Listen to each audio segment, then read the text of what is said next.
Diego Rusarín y movilidad social.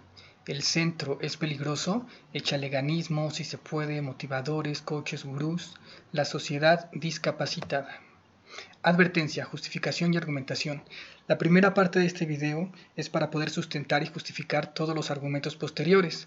Les advierto que va a ser un tanto pesada, pero es fundamental para que entiendan la segunda parte.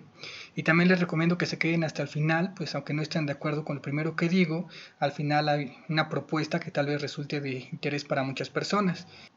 Y bueno, disculpen lo austero de esta presentación, pero no tengo mucho tiempo ni muchos recursos en este momento. Izquierda versus centro. Si tú crees que existe políticamente el centro, eres de derecha. ¿Por qué? Porque realmente la izquierda es la intención de llegar al poder y la derecha, que tiende a ser conservadora, es la intención de perpetuar el poder en donde está. Entonces, el centro conciliador logra que el poder se quede en donde está. Realmente el pensamiento de centro no es un pensamiento que busca revolucionar las condiciones materiales de las personas o cambiar las dinámicas de poder, ¿sabes? Darle lugar a los subalternos. El centro busca conciliar y al conciliar el poder a grandes rasgos permanece en donde está. Diego Rusarín ataca a los de centro, dice que son peligrosos porque en su actitud conciliadora entre derecha y izquierda terminan bloqueando el cambio, terminan dejando las cosas como están, no hay cambio.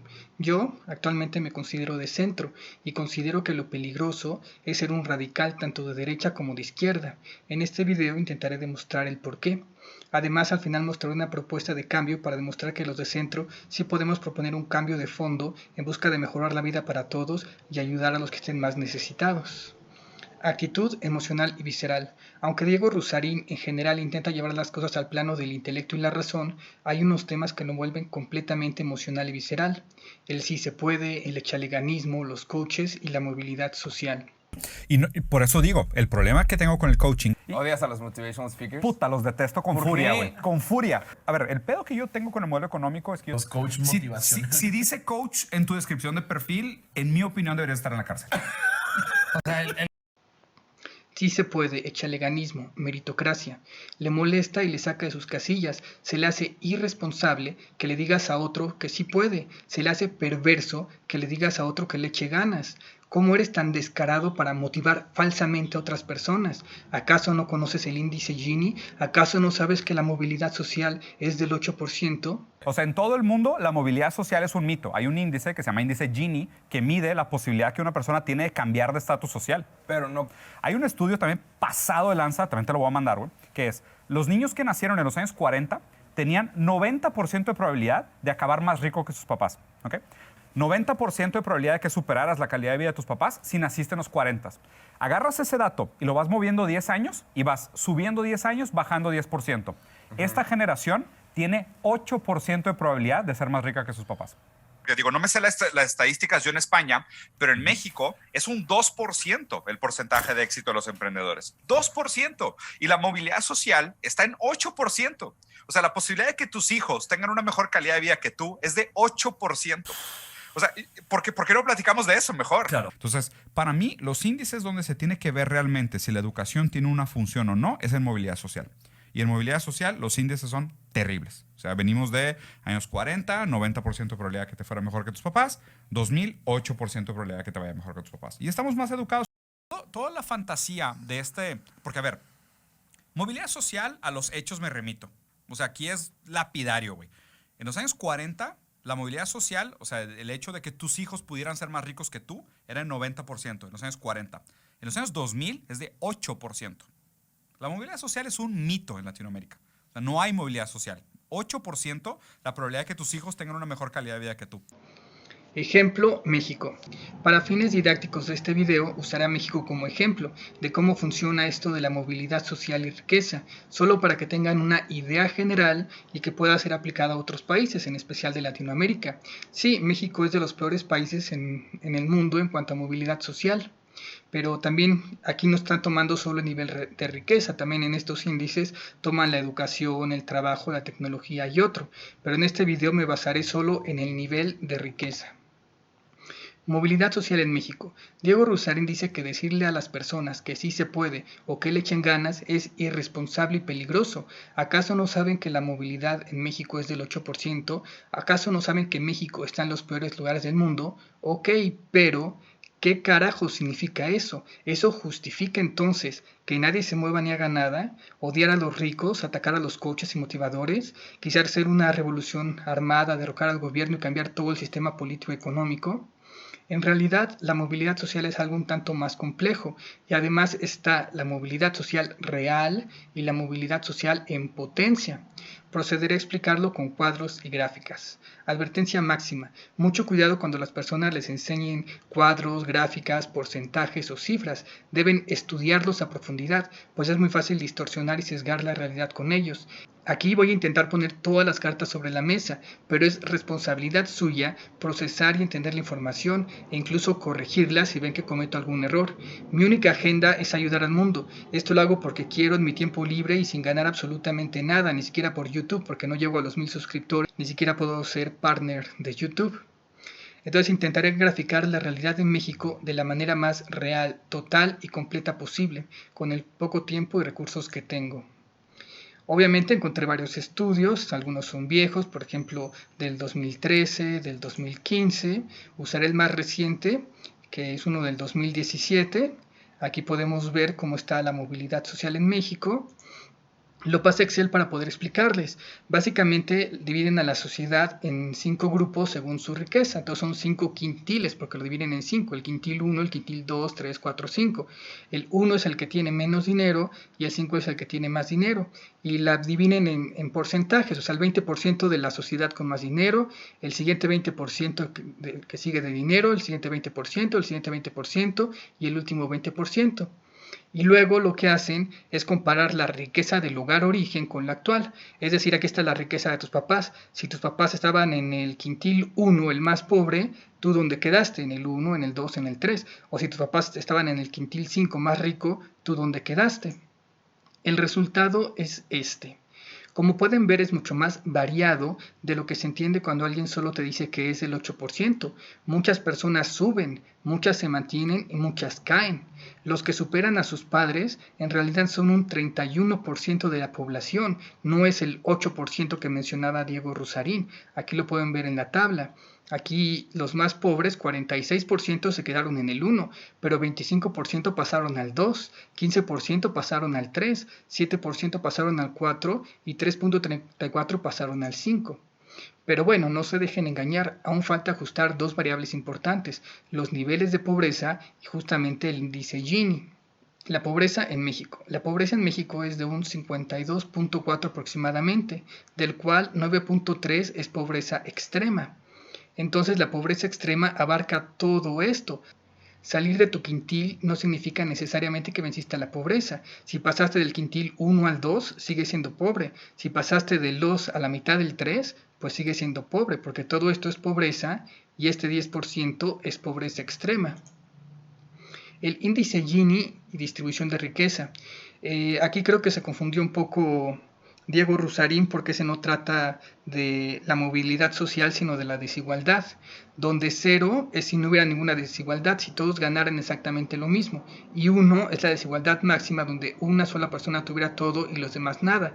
Por tanto es un número decimal entre 0 y 1. En México es de 0.512 aproximadamente, depende del año y el estudio. Pero bueno, aquí lo que me interesa es la proporción de la riqueza. Aquí está el ingreso, pero a mí me interesa el de acá abajo, que es el de la riqueza. El 10% más rico tiene el 78.5% de la riqueza, el 40% de en medio tiene el 21.5% de la riqueza y el 50% más pobre tiene solo 0.2% de la riqueza. Entonces, esta sería la ilustración gráfica más completa sobre la situación actual. Aquí tienes la movilidad social, más la pobreza, más el índice Gini. Entonces, aquí podemos ver la movilidad social, podemos ver los que son pobres, los que están en pobreza extrema, los que son ricos. Podemos ver que los ricos tienen el 78.5% de recursos, los que están en la, digamos, clase media tienen 21.5% y el 50% de la población apenas tiene 0.2% de la riqueza. Ahora, para una mayor claridad, lo voy a mejorar ajustando al porcentaje del total, porque aquí era el 46%, pero del 20%, el 25% del 20%, el 15% del 8%. Si sumas todos estos te da el 100%. Aquí me dio 0.01 porque por el redondeo, cuando sumas todo, pues ahí termina habiendo unos desajustes, pero todo esto suma el 100%. Entonces lo que hice, esta tabla es el porcentaje del 20%, pero en esta tabla cada cuadro es un porcentaje del total, es decir, el 46% del 20% pues es el 9%, el 25% del 20%, entonces aquí podemos ver, el 9% de la población total empezó en el quintil 1 y continúa en el quintil 1. El 0.668% de la población total empezó en el 1 y acabó en el 5.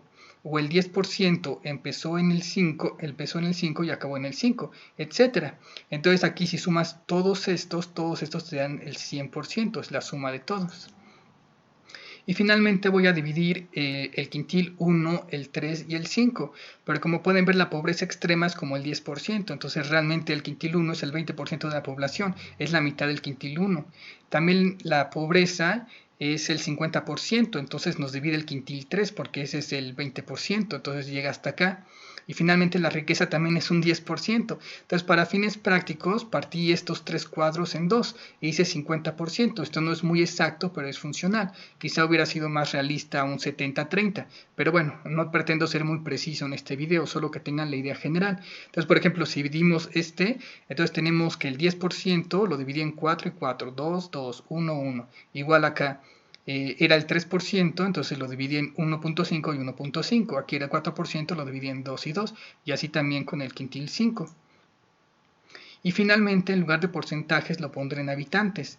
Esto tampoco es del todo preciso, pero es muy ilustrativo. En el 2017, México tenía aproximadamente 124 millones de habitantes. Si ponemos la tabla en habitantes, queda así.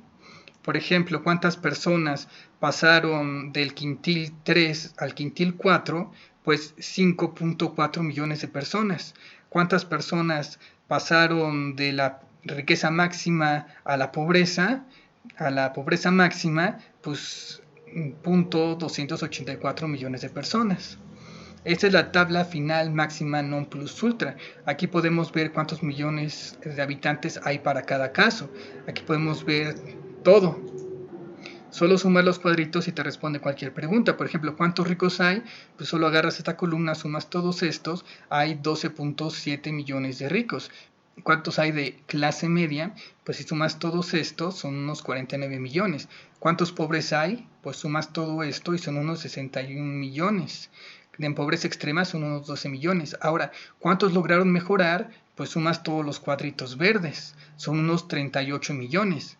Pero realmente, ¿cuántos vencieron la pobreza? Bueno, pues sumas todos los cuadritos verdes menos los que están en la pobreza. ¿Cuántos empeoraron? Pues suman todos los cuadritos rojos. ¿Cuántos quedaron igual? Pues sumas todos los cuadritos estos amarillos que están así como en diagonal. Y recuerden que esto solo es un estimado rápido. Con más tiempo y recursos podría hacerlo mucho más preciso, pero es suficiente para sustentar mis siguientes puntos y argumentos. Como verán, ni siquiera es el 8%. De hecho, en México, si solo consideramos el nivel de riqueza, la movilidad social general no está en 8%, está en menos 9,54%, porque el 31% logró mejorar, el 36,9% se quedó como estaba y el 32,1% empeoró. Entonces la movilidad social nos queda en negativo. Pero eso no quita que 38.49 millones de personas lograron superar a sus padres, 21 millones de personas lograron superar, 30 millones de personas cayeron. Aunque bueno, finalmente en general México empeoró y fue un poco más pobre. Pero bueno, también habrá que ver las cantidades ganadas y perdidas para sacar un número más certero y correcto, igual si nos da algo más positivo. Ahora, otro punto, realidad y potencia. Esto solo es una parte del problema. Lo que les acabo de mostrar son los hechos aproximados de la movilidad social en cuanto a riqueza en México en el 2017. Pero una cosa es cuánto se movió la sociedad en acto y otra, cuánto pudo moverse, pero no se movió. Cuánto pudo haberse movido, pero no se movió la potencia que tenía para moverse. Un típico argumento de Diego Rusarín. Dice que sí, que muchos empezaron desde sus garages, desde sus cocheras y llegaron a ser ultramillonarios, pero ¿y todos los que no tienen cochera? Jaque mate, gana la izquierda radical. Me encanta el meme de, güey, ¿qué tienen en común Bill Gates, Gary Vee, Elon Musk? Empezaron Ajá. en un garage. De que Y un Gary- güey de que, I have no garage. Ajá, sí, claro, Cabrón, claro. Espérate, güey, empezaron en su cochera. Vato, mi familia no tiene cochera. Sí, claro. Mi familia tiene un puto piso de barro, güey. ¿Cuál cochera, güey? O sea, esa es la ceguera del privilegio. O sea, esa es la ceguera del privilegio. Es pensar que el echeleganismo que aplica para el 1% de la población es la misma ideología que aplica para el otro 99%. Sí, claro. Nadie está diciendo eso. Aquí hay dos errores o trucos. Para Diego Rusarín solo hay 1% que es rico y tiene cochera y un 99% que es pobre y tiene suelo de barro. No existe nada intermedio. Pero eso es falso, eso no coincide con los hechos. Veamos el cuadro de nuevo. Los datos románticos de izquierda de Diego no coinciden con la realidad. Porque realmente los que tienen la riqueza no es un 1%, es un 10%. Y los que tienen, digamos, solo de barro, tal vez la pobreza extrema, o pongan ustedes, pongan que toda la pobreza, todos los que están en pobreza tienen suelos de barro. Ok, es una exageración, pero digámoslo así. Aún así tienes 40% de la clase media y 5%. Recuerden que la pobreza es el 50% de la población. Hay otro 50% de la población que sí podría llegar a tener un garage. Y está bien, digamos que solo el 30% de la población tiene garage. Aún así estás hablando de aproximadamente 37 millones de personas. Ok, bueno, pero por ejemplo, de los que sí tienen cochera, ¿cuántos pudieron haber mejorado y no lo hicieron? Y ojo, no fue por el capitalismo rampante ni por el imperialismo, no fueron los banqueros del mundo, no fue la malvada derecha o los señores tecnofeudales los que impidieron que cambiaran. Las razones muchas veces son más simples. Hijos con cochera. Muchos no les interesa crecer, solo quieren salir con sus amigos y divertirse. Otros aprovechan la oportunidad y se van de mochilazo a viajar por el mundo. Otro pudo hacer mucho, pero se fue a la segura y se quedó en la empresa de su papá, por tanto en el siguiente estudio aparecerá como los que se quedaron igual. A otro en verdad le gustaba ser maestro, no le interesaba ser millonario o tener lo mismo que sus papás. En el siguiente estudio aparecerá como los que empeoraron, etcétera, etcétera, y millones de etcétera. Y así hay N cantidad de casos que no tienen que ver con el hecho de que pudieran o no, sino el hecho de que si lo hicieron o no. Y obviamente es una generalidad. Muchos que no tenían cochera lograron mejorar, muchos que tenían cochera cayeron en la pobreza y muchos que tenían múltiples casas y cocheras también pudieron caer. Los que venían del quintil 1, el más pobre, que sus papás venían de la pobreza, que tenían suelos de barro, sí, 46% se quedó ahí, pero 25% llegó al quintil 2, 15% llegó al quintil 3 y 4%. Entonces, aunque tengas suelo de barro, suponiendo que todos estos tienen suelo de barro, aún así 3% llegó al quintil 5 y eso solo es del 1. Si sumamos a los del quintil 2, que también son bastante pobres, pues son varias personas que logran mejorar sin cochera. Pues incluso los juniors con 5 cocheras no tienen su vida 100% garantizada. Si no se esfuerzan, si no le echan ganas, no solo no superarán a sus padres, no solo no se quedarán igual, sino que podrían perderlo todo. El típico hijo que hereda la empresa de su padre y de su abuelo para llevarla en bancarrota en un año. Claro, dirán que es un porcentaje muy pequeño, pero si consultan la tabla que hice, estamos hablando de la vida real de millones de personas del quintil 5, donde aproximadamente 3 millones de personas cayeron en la pobreza y 8 millones pasaron a la clase media. Ahora tenemos la percepción de la población. Cuidado, esto no es real, es percepción, pero sí nos apunta a un hecho. Aquí también en la encuesta había uno donde preguntaban por las principales causas de pobreza que perciben los entrevistados en la población mexicana. Aquí se puede ver que uno de los factores que las personas consideran como causa de pobreza es la flojera. Aquí pueden ver la flojera. Un 30% dice que las personas se quedan pobres por flojera. Y también las principales causas de éxito, muchos dicen que es la iniciativa personal. Las personas logran éxito en gran parte por su iniciativa personal. Quizás sean más o menos influyentes, pero nadie puede negar que existan o afectan. Hay un grupo enorme de personas que sí tenían los recursos o potencial para cambiar, pero simplemente no cambiaron por N cantidad de razones diversas. Y en estos temas de flojera o de iniciativa personal, pues ahí entran mucho justamente los gurús, los coaches, los motivadores. Y aquí viene lo irresponsable y peligroso de Diego Rusarín. El 31% en México que logró mejorar fue porque creía que sí se podía, porque le echó ganas, quizá tuvo ayuda de amigos, porristas, motivadores, coaches, cursos. Si les dices que no se puede y que no le eches ganas, ese 31% decaerá. Si recriminas a las personas que les dicen que sí se puede o hasta las encarcelas, matarás la poca movilidad social que ya de por sí había. Todos los que mejoraron, si les dices que no se puede y que no le echen ganas, pues ahora van a quedar igual o incluso van a quedar peor. El 36.9% en México que logró quedarse igual fue porque creía que sí se podía, porque le echó ganas. Quizá tuvo ayuda de amigos, de porristas, de motivadores, de coaches y de cursos. Si les dices que no se puede y que no le eches ganas, ese 36.9 decaerá. Si recriminas a las personas que les dicen que sí se puede o hasta las encarcelas, matarás la poca movilidad social que ya de por sí había. Los que se mantuvieron igual, si les dices que no se puede y no le eches ganas, pues van a empeorar.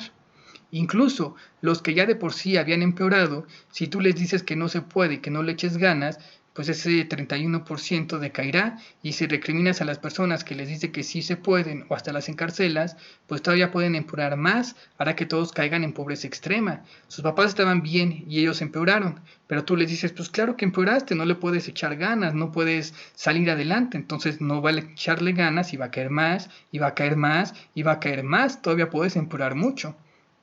El discurso de Diego Rusarín es irresponsable y peligroso porque mata la poca movilidad social que hay, mata el potencial de la que podría haber y empobrece a todos. Ahora, lo que digo beneficia al gobierno. Cuando alguien defiende el sí se puede, la responsabilidad social, Diego Rusarín salta y dice que justo ese es el discurso que apoya, conviene y defiende al gobierno o los que están en el poder y no quieren soltarlo. Pero es al revés, el discurso que le conviene al gobierno es el de Diego Rusarín y el de la izquierda en general. Observen. Si les dices a las personas, no se puede, no le eches ganas, es culpa del gobierno, quien debe hacerlo todo y tiene control sobre ti, tu individualidad no es nada, eres parte de un colectivo, sométete, resentimiento, enójate y ataca a los ricos, la derecha o quien se ponga en el camino, etc. Te vuelves un títere impotente y dependiente del gobierno, bajas de nivel y te quedas sin recursos o sin tiempo libre, y el gobierno puede usarte como arma diciéndote dónde está la culpa y a quién debes odiar y destruir ahora, te usa para apuntar y destruir. Eres cero peligroso y 100% manipulable. En cambio, si le dices a las personas, si se puede, échale ganas, hay responsabilidad social, si logran mejorar un poco su situación económica, si logran tener un poco más de tiempo libre, si en lugar de culpar a otros se mejoran a sí mismos, esto temen las personas en el poder, pues ahora tú tienes poder, tienes más recursos, tienes más tiempo libre, ahora eres más exigente y no te dejas, te volviste su competencia, estás ganando poder, eres más peligroso y menos manipulable. Si quieres vencer a los que están en el poder, pues debes volverte poderoso. No decirle a todos que son impotentes, que su individualidad es nula, que no se puede, hacerlos pobres, llorones y débiles. El discurso de Diego Rusarín es irresponsable y peligroso porque trata a la sociedad como impotente y discapacitada, le quita poder al pueblo, le quita poder a las personas. Que ojo, si hay un porcentaje de la sociedad que en verdad está en una situación de impotencia, hay que ayudarlos, obviamente. Y como bien dice Diego Rusarín, todos fuimos discapacitados cuando éramos bebés, por ejemplo, y volveremos a ser discapacitados cuando seamos ancianos. Pero no puedes tratar a todos como discapacitados todo el tiempo y toda la vida. Por ejemplo, los que están en pobreza extrema, incluso todos los que están en pobreza, sí viven situaciones de verdadera impotencia. Ok, pero no puedes tratar a toda la población, no puedes tratar a todos estos y a todos estos también como si todos estuvieran en una situación de impotencia. Por eso la izquierda va ganando terreno. Los gobiernos quieren tener control total sobre las personas y a las personas les parece cómodo y seductor, pues se libran de esforzarse, de ser responsables, de pensar y hacer algo por ellas mismas. Los de izquierda son los que mantienen el status quo o peor, los que empobrecen y destrozan la sociedad, no los de centro. Sirven al pueblo en bandejas de plata para que se lo coman vivo. También es realmente contradictorio. Por un lado te dice, no se puede, no le eches ganas, la movilidad social es del 8% y Ginny, la mamá del muerto, trata a la sociedad como impotente. Y cuando le preguntas, bueno, entonces, ¿qué les digo que hagan? 8%. Y es una estadística internacional. Ok, pero ¿qué hacemos con esta información? ¿Llorar? No, cambiar el sistema. Lo que pasa ¿Qué es que sistema hay que cambiar? el sistema económico, el sistema político, por supuesto, güey. ¿Y cómo? ¿A quién le decimos? Ah, hay que hacerlo. Ahí sí hay Oye, Andrés responsabilidad. Manuel. ¿tú qué- No. Ahí sí hay responsabilidad. Ah, pues que cambien todo el sistema económico, político, social de México, milenios de historia humana, que se vuelvan expertos en geopolítica, maestros en economía y sobrepasen el poder de todos los políticos actuales, que pateen el trasero de la globalización y a los nuevos señores tecnofeudales. Entonces ahora se le bota la canica y trata a la sociedad como ultrapoderosa. ¿Qué será más fácil? ¿Que las personas suban 1, 2 o 3 quintiles su nivel económico o que las personas cambien el sistema económico, político, social de México y que además lo logren en una sola generación? ¿Sabes cuál es el porcentaje de personas que ha logrado cambiar países enteros? ¿Sabes cuántos años duró el proceso y cuántas bajas humanas hubo? Si con un 8% tiras la toalla y dices que no se puede, imagínate con un 0.000001 de probabilidad de éxito. Que vamos, si realmente tienes el poder para cambiar un país entero, entonces tienes el poder para ser Jeff Bezos, Bill Gates o Elon Musk juntos y los pasas por muchos, pues ni ellos podrían lograr tan hazaña. Es más fácil que logres ser Elon Musk a que logres cambiar la intricada organización social de miles de años y de millones de personas, además narcotráfico, políticas externas, etcétera. Que ojo, no digo que no se pueda, solo que tienes que ser un verdadero Dios encarnado. No que estaba en contra del echaleganismo y hasta del optimismo tóxico. Si crees que puedes cambiar todo un país, eres el más echaleganista del universo, eres el más sí se puede del cosmos, eres el más optimista del multiverso. Decídete, Diego, ¿se puede o no se puede? El discurso de Diego Rusarín es irresponsable y peligroso porque es irreal y contradictorio. Por un lado dice que la sociedad es impotente y no puede hacer nada y que no le eche ganas, y por otro lado quiere que le eche un montón de ganas para cambiar a todo el sistema económico, político, social de México. Antes de pasar a la siguiente etapa del video, hay otro argumento de Diego Rusarín que usa con frecuencia en contra de la meritocracia. Según un estudio, hay personas que si le echan muchas ganas, apenas llegan al nivel de otras personas que le echaron pocas o ninguna gana. De hecho, hay un estudio muy cabrón que salió de MIT que habla sobre las condiciones de éxito de la gente de clase media, clase baja y clase alta en Estados Unidos. Okay. Y después de este mismo estudio, existen 74 Claro. países lo replicaron Claro. para ver qué pedo, ¿no? Esta historia está bien papita, güey.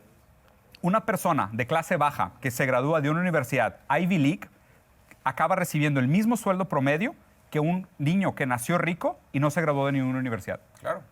Pero, o sea, este güey hizo todo lo que tú estás diciendo. O sea, este vato salió de la pobreza, se graduó de una Ivy League contra todas las odds, se graduó de una universidad top 10 y su sueldo promedio fue el mismo que de un niño rico que la cagó en secundaria, embarazó a la cheerleader y se fue a trabajar con un amigo de su papá. Entonces, eso se llama... ¿Eso es qué?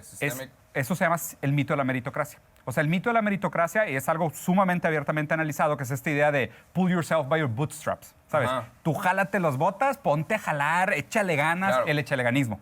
Lo podemos ilustrar así. Aquí estaba Paco, le echó muchas ganas y llegó acá. Acá estaba Pedro, le echó menos ganas y llegó acá. Santiago le echó muchas ganas y llegó hasta acá. Está Luis, no le echó nada de ganas y llegó acá. Concluye, por tanto, que no es justo. Entonces, pues no hay que echarle ganas. Pero justamente lo que debes atacar son las situaciones tan diferentes e injustas, no el echaleganismo. No debes atacar las ganas, debes atacar que Paco empezó acá y Luis empezó acá. Eso es lo que tienes que atacar. Porque si nadie le echa ganas porque es injusto, pues entonces nadie avanza. Entonces Paco, en lugar de haber echado ganas y llegar acá, no se puede, entonces Paco se quedó acá. Pedro le dices, no Pedro, no puedes, no le eches ganas porque Luis va a llegar antes que tú. Entonces Pedro no le va a echar ganas y se va a quedar acá. Santiago le vas a decir, no, que no ves que Luis se embarazó a la cheerleader y todo y gana más que tú. Entonces Santiago no le va a echar ganas y se va a quedar acá y Luis tampoco va a avanzar. Entonces debes atacar la injusticia, no al echaleganismo. Tú estás destrozando la movilidad social. Y desde luego, esto es otra generalidad. La relación éxito versus esfuerzo nunca es proporcional. Hay muchos que hacen demasiado y logran poco, o que hacen poco y logran mucho.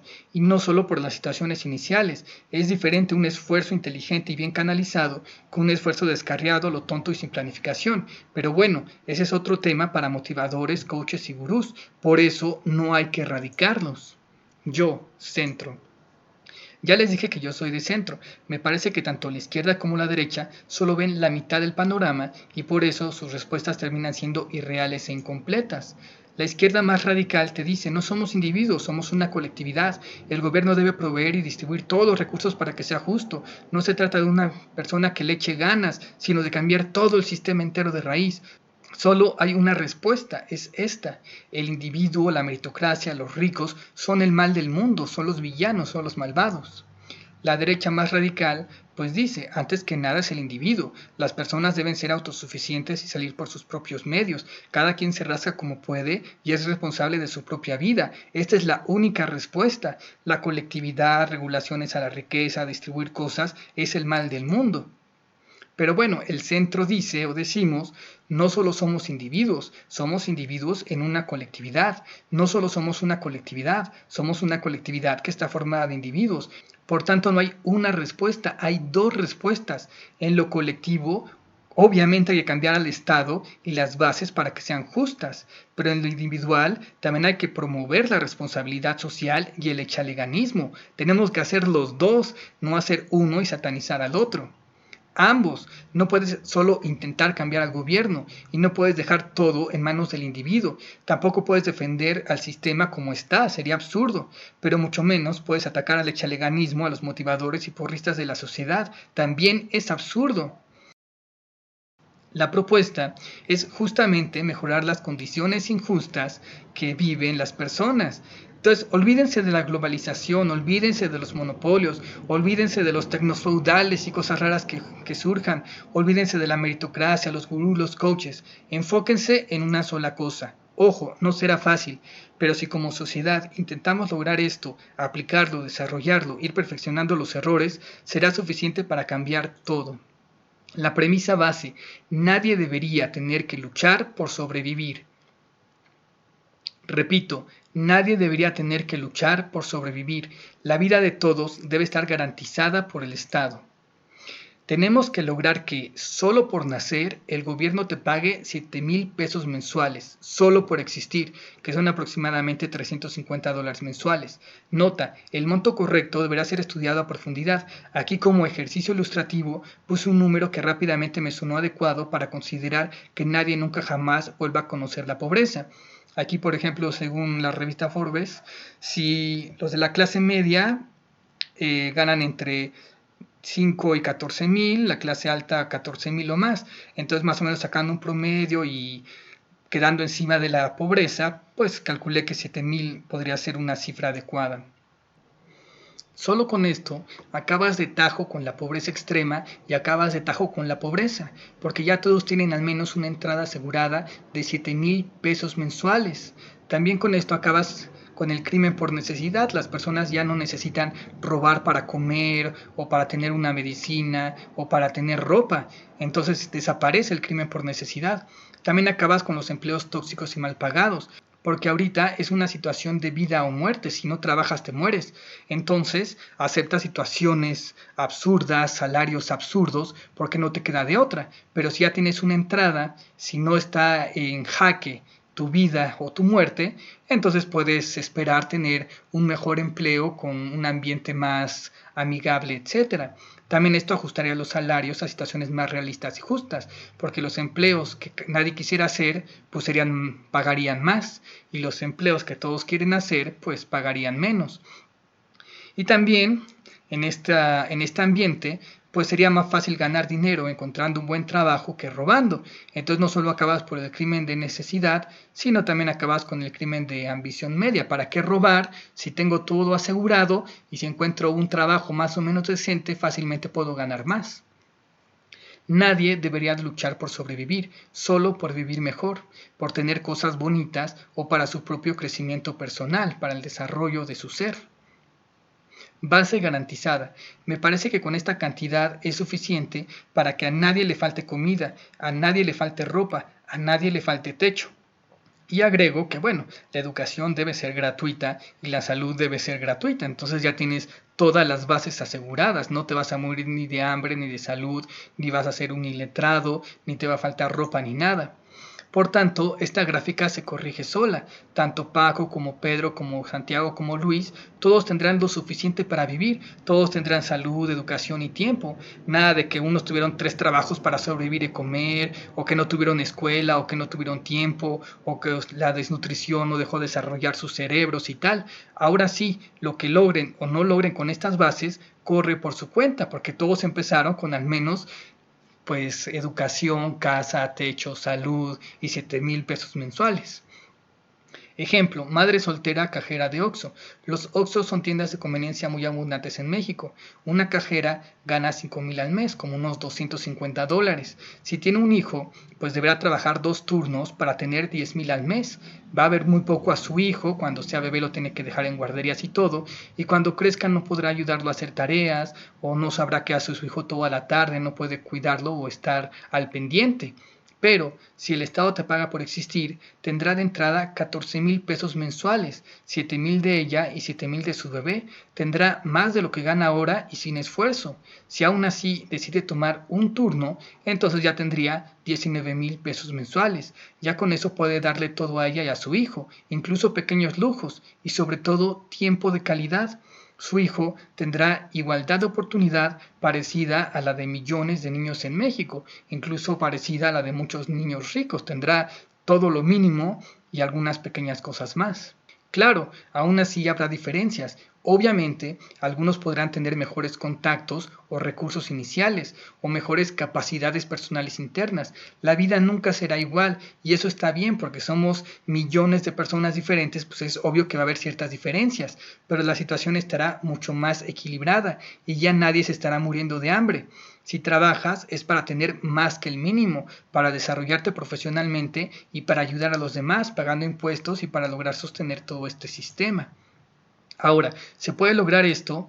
Bueno, si hablamos de que somos unos 124 millones de personas y aproximadamente darles 7,000 mensuales, estamos hablando de 868,000 millones de pesos mensuales, que son como unos 43,400 dólares mensuales.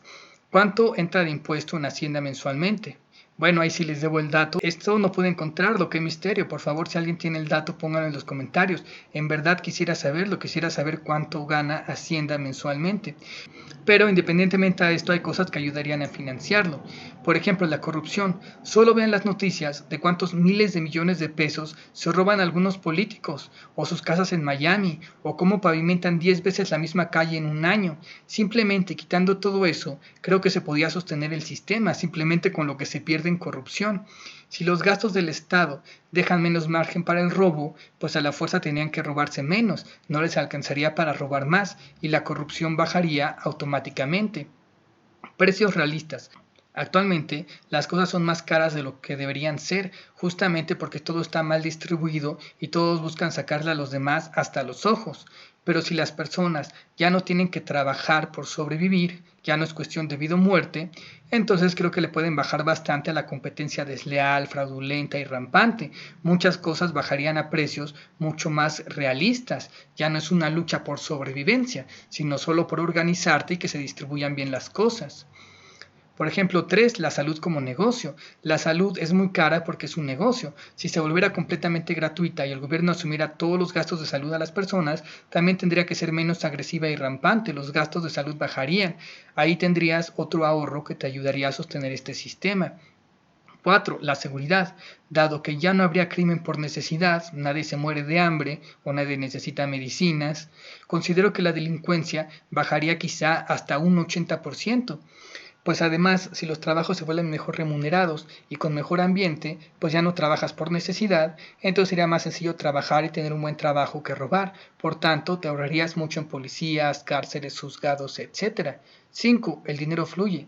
Actualmente el dinero está estancado en manos de unos pocos, pero si cada mes todas las personas empezaran con mínimo 7,000 pesos mensuales, más todo lo que ganaran por su parte, pues entonces podrían comprar más cosas, podrían hacer más cosas y visitar más lugares. Los negocios florecerían, el dinero se movería.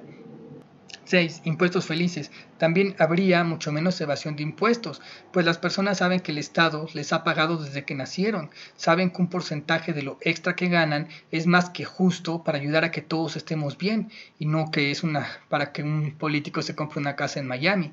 Y además, ese extra ya no les quita comida de la boca, o dinero para medicinas, o libro para la escuela de sus hijos. Ya ese extra, esos impuestos no afectan su sobrevivencia. Dado que ya tienes lo básico cubierto y trabajas por un extra, dar un porcentaje al país en donde vives, pues hasta lo harías con gusto. Ojalá que fuera así y siguiera así por siempre. Hasta dirías, pago más impuestos con tal de que existiera un sistema como este. Tarea para los expertos. Desde luego esto es muy rápido y generalizado. Habría que traer un experto que nos arroje datos y números para decirnos si es posible y cómo aterrizarlo.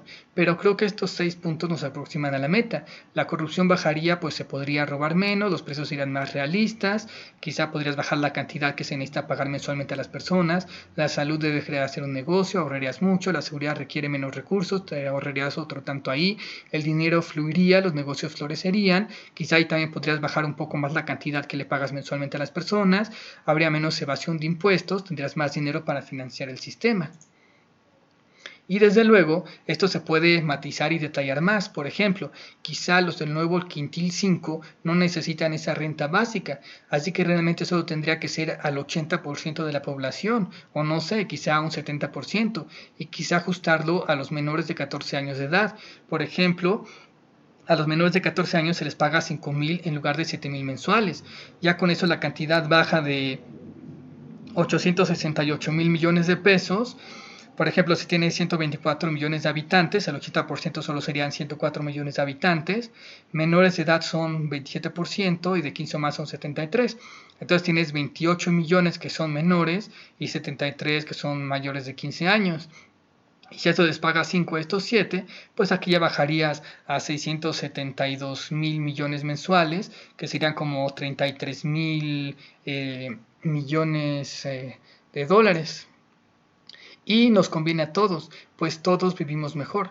No solo los que están más pobres, sino todos los que vivimos la desigualdad, la inseguridad, la triste realidad de México. Y también los ricos. ¿Cuántos han sido secuestrados? ¿Cuántos viven encerrados pagando sistemas caros de seguridad, pagando guaruras, tras rejas y barrotes, con miedo? Si eres rico, ¿cuánto estarías dispuesto a pagar por tu seguridad? ¿Cuánto estarías dispuesto a pagar por tu tranquilidad? ¿Cuánto estarías dispuesto a pagar por no sentirte culpable u odiado por ser rico viviendo en un país pobre y hambriento? Si de todas maneras ya lo estás gastando en seguridad, en guaruras, en sistemas y no da buenos resultados, si supieras que tus impuestos te darán libertad, creo que estarías dispuesto a evitar evadirlos o incluso los pagarías con gusto aunque aumentaran un poco. Y no solo por seguridad, pues ¿no te das cuenta que tu fortuna rendiría mucho más si México mejorara? ¿No te das cuenta que a tus negocios les iría mejor si la gente tuviera más dinero para gastar y para darte? Odiar y satanizar a los ricos. Por eso tampoco hay que odiar ni satanizar a los ricos, por lo que buscamos no es destruir a los ricos, sino que haya más ricos y más acceso a la riqueza. El enemigo es la pobreza. Si satanizas a los ricos, quizá en el futuro tú seas rico y ahora tendrás que lidiar con el odio que creaste a ti mismo. Envidia positiva y negativa. La envidia puede ser buena, puede ser positiva, puede ser propositiva. Es el deseo de crecer, de tener más, de ser más, de hacer más, pero puede caer en el lado oscuro. Si tú ves que alguien tiene algo que tú quieres, pues sientes envidia, pero puedes reaccionar de varias formas. Entre ellas, puedes buscar crecer tú mismo para poder obtenerlo y también tener eso que deseas. Esto es positivo. O puedes olvidarte de ello, eso sería neutro. O puedes destruir y atacar a la persona que lo tiene para que nadie lo tenga. Si yo no lo tengo, entonces que nadie lo tenga. Esto sería destructivo, sería negativo. Entonces intentemos no destruir a otros, sino ayudar a las personas a crecer y lograr sus objetivos. Y desde luego me refiero solo a los que logran su riqueza por vías éticas, decentes, legítimas y justas. Si logran su riqueza por robo, fraude, engaño, de manera ilegal, pues ahí sí que nos aplaste todo el peso de la ley y que su alma se condene a los 1000 infiernos por ojetes y abusivos.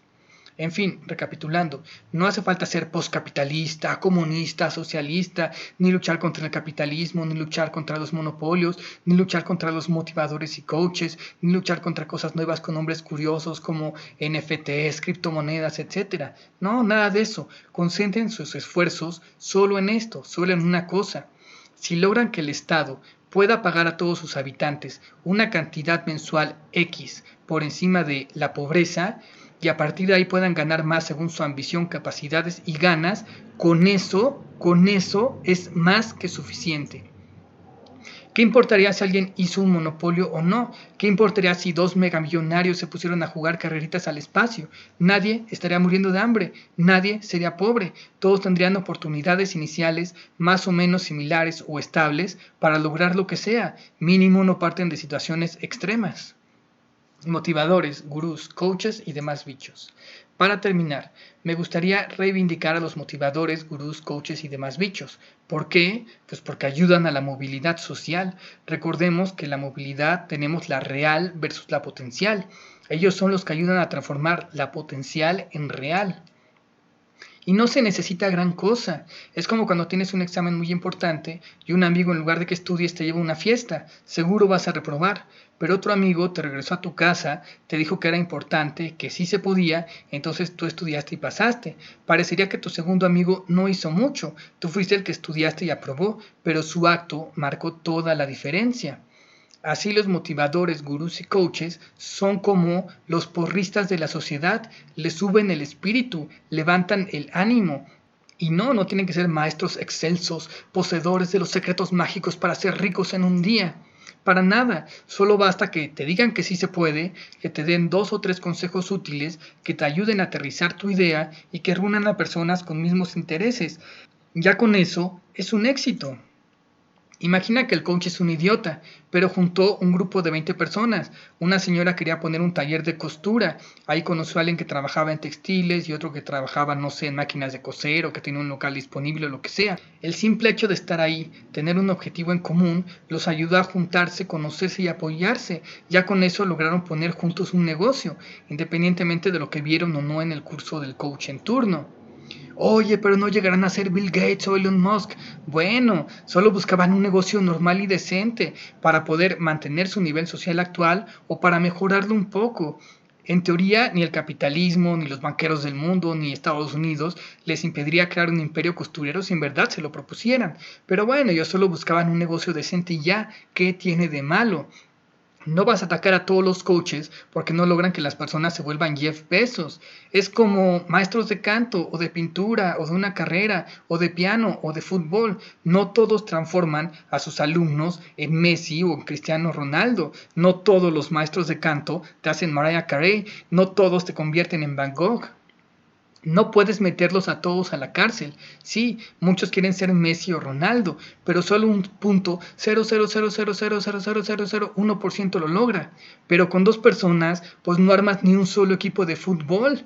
Entonces, para que haya partidos, necesitas que haya muchas personas más y en muchos niveles. Obvio, los demás arriba ganan más y va disminuyendo según bajas, pero hay muchas personas que también no llegarán al nivel de Messi y Ronaldo, pero son muy valiosas en el fútbol.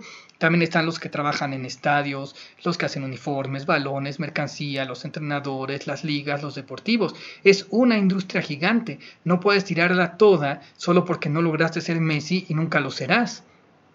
Lo mismo pasa con motivadores, coaches y gurús. Claro, el ideal sería ser tan rico como Jeff Bezos, Bill Gates o Elon Musk. Y claro que solo un 0,00001% lo logrará, pero entre tú y ellos hay un montón de niveles intermedios. Quizá no lograste ser Elon Musk, pero quizás subiste un quintil, o quizá el coach te ayudó a permanecer seguro en tu quintil actual, o quizá te ayudó a no caer a un quintil inferior. Esos también son éxitos. No puedes demeritar el éxito de un motivador solo porque no te volviste Jeff Bezos. Hay otros pequeños éxitos que también cuentan. O incluso las universidades. No puedes mandar a la cárcel a las universidades porque las personas no trabajan en lo que estudiaron. La escuela cumplió, les dio conocimiento y capacidades para ejercer una profesión y los evaluó para decir que eran aptos y que sí habían asimilado esas capacidades. Ya si los alumnos ejercen o no su carrera, pues depende de muchos factores ajenos a la universidad. No los puedes culpar. Distribución normal. La mayoría de maestros, gurús o coaches en cualquier campo o área, desde maestros de canto hasta coaches de, de cómo ser rico, caen en una distribución normal. Está más recargada a la izquierda, a la derecha, pero sigue siendo normal. Una minoría serán pésimos, incluso rateros y estafadores. Otra minoría serán gloriosos y les deberás tu vida por siempre, pero la mayoría fluctuarán entre decentes, aceptables y Por ejemplo, una parte muy pequeña van a ser estafadores, otra parte pequeña van a ser pésimos, una parte más grande van a ser malos, pero la mayoría van a ser, pues, gurús normales, maestros normales, coaches normales, con cosas normales, trilladas, útiles. Hay unos que van a ser buenos, que te van a dar realmente cosas que te van a servir. Hay un porcentaje pequeño que van a ser excelentes. Y va a haber unos pocos que van a ser gloriosos y realmente te van a sacar adelante al máximo. Engendros del mal, no puedes meter al mismo saco a todos y mandarlos a todos a la hoguera, pues te llevarás entre las patas a mucha gente buena, honesta y trabajadora que en verdad intenta ayudar a otros. ¿Odias a los motivational speakers? Puta, los detesto con ¿Por furia, qué? güey. Con furia. ¿Por qué? Porque ellos perpetúan el status quo. Ellos ¿Cuál es el status quo? hacen pensar que la gente que está en miseria y no tiene posibilidad de ascenso social es culpa de ellos. Pregunta, ¿quién necesita estar motivado? ¿Un niño que viaja en avión, tiene internet, ha vivido en escuela privada toda su vida y no tiene ningún problema? Realmente su problema existencial es mi novia me batió. ¿Él necesita motivación? No sé. Pues justo. No sé, Pues, ¿cuál es bueno, el punto no, de o sea, los motivar? problemas- Diego Rusarín es radical. Para él solo hay, 1, o personas extremadamente pobres, en miseria y sin posibilidad de ascenso social, o 2, personas extremadamente ricas que viajan en avión, van a escuelas privadas y su problema es que su novia lo batió. Entonces dice, los pobres no pueden contratar gurús o coaches y los ricos no lo necesitan, ergo, eliminemos a todos los gurús, solo son unos charlatanes inútiles. Pero entre esos dos casos extremos existen millones de personas en casos intermedios que sí podrían beneficiarse, pero Diego Rusarín es ciego a ellos. Diego Rusarín solo ve pobres impotentes o ricos valemadristas, es lo único que alcanza a ver. Pero recordemos esta tabla, la clase media, entre comillas, estamos hablando de aproximadamente 47.9 millones de personas, que no les caería nada mal una palmadita en la espalda y una pequeña ayudita. Sí, ciertamente hay personas que están en pobreza extrema, este 10%. Ellos están a un nivel de impotencia real. A ellos obviamente no le puedes poner coaches porque sería absurdo, sería estúpido. Pero, por ejemplo, hay personas que están en la pobreza, obviamente no tienen recursos para pagar un coach o un gurú, pero sí pueden entrar a programas sociales gratuitos, de esos hay muchos. Y bueno, los de acá, los que son como de clase media, ellos pues ya podrían invertir si quieren en alguien que les ayude a crecer. Y tú podrás decir, bueno, es que los millonarios no necesitan. Bueno, porque no necesiten no significa que no puedan contratar o no puedan recurrir a algún coach para que les ayude a mantener o mejorar sus ganancias o a resolver una situación de crisis. Entonces también se puede ayudar. Entonces es falso, los gurús sí pueden ser útiles en muchas situaciones diferentes y a muchas personas diferentes. No solo están los pobres impotentes y no solo están los millonarios valemadristas. Proempleo. Hablando de programas gratuitos. De hecho, justamente yo tomé un curso gratuito en Proempleo, si quieren pueden buscarlo. Lo tomé hace varios años atrás. Y como es hay muchos, la gente no los conoce o no los toma o los empieza a tomar y se sale porque se les dio la gana salirse. ¿Acaso era un curso mágico que te haría rico, te volvería Elon Musk? Para nada, era de lo más sencillo. ¿Quieres poner un negocio? Ok. ¿Qué negocio quieres? Una taquería. Ok. ¿Dónde lo pondrías? ¿Cuánta gente tendrías? ¿Cuánto les pagarías? ¿Cuánto sería el gasto inicial? ¿De dónde lo sacas? ¿En cuánto tiempo lo recuperas? Simplemente era eso, aterrizar las cosas, sacar cuentas y darle forma, tan fácil y tan soso. Te daban un poco de embarrada de asesoría legal y si en verdad le echabas ganas te metían en una incubadora y te apoyaban más. Pero ¿saben cuántas personas que tomaban esto llegaban a la incubadora?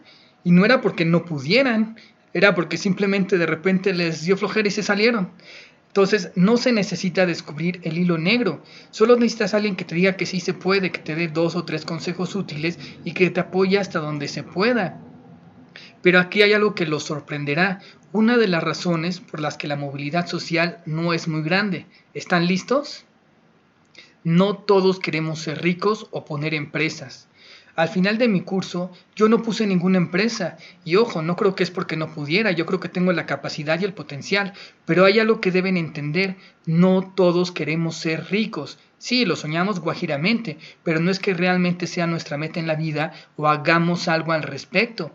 Algunos solo quieren viajar, otros quieren ser Messi, otros quieren ser cantantes famosos, otros solo quieren tener familia, otros solo quieren ser escuchados. A mí lo que me interesa es la espiritualidad. Poner un negocio es como tener un hijo, debes cuidarlo, prestarle atención, protegerlo y demás. Consume demasiado tiempo, es demasiada responsabilidad, consume vida y energía. Yo solo quería tener mucho tiempo libre para mí, para pensar, meditar y filosofar. En la gráfica yo aparecería como los que bajaron un quintil, pero soy feliz y amo mi vida, mi libertad. Me basta un trabajo donde no gano mucho, tengo mediana responsabilidad, pero es de 7 horas sin hora de comida. Entro a las 8, salgo a las 3 y listo, soy libre para pensar, meditar y filosofar toda la tarde. Y trabajo en lo que me gusta, es diseño, programación, páginas web, organizando cosas en Excel, etcétera. Entonces, de hecho, considero que nos faltan buenos gurús, nos faltan buenos motivadores, nos faltan buenos porristas, nos faltan buenos asesores financieros. Por ejemplo, si un gurú o un motivador me hubiera motivado más, quizá me hubiera convencido de, bueno, si pon tu empresa y con esa empresa vas a tener más tiempo libre para tu filosofía, para tu meditación, para tu espiritualidad. Entonces, sí sería bueno tener estas personas. Nos faltan personas que nos digan que sí se puede y más aún que su trabajo sea ese, ayudarte. Y desde luego me refiero a los éticos, decentes, legítimos y justos, a los que hacen robos, fraudes, engaños, se van por lo ilegal, los que abusan de la vulnerabilidad y malas condiciones de las personas, a esos sí hay que atacarlos sin piedad, destruirlos sin misericordia, que los aplaste todo el peso de la ley y que su alma se condene a los 1000 infiernos por ojetes y abusivos. Fin. Espero que, si estas palabras tienen algo de razón o de verdad, que logren llegar a las personas que necesitan escucharlo y espero puedan servir de algo a alguien en algún momento.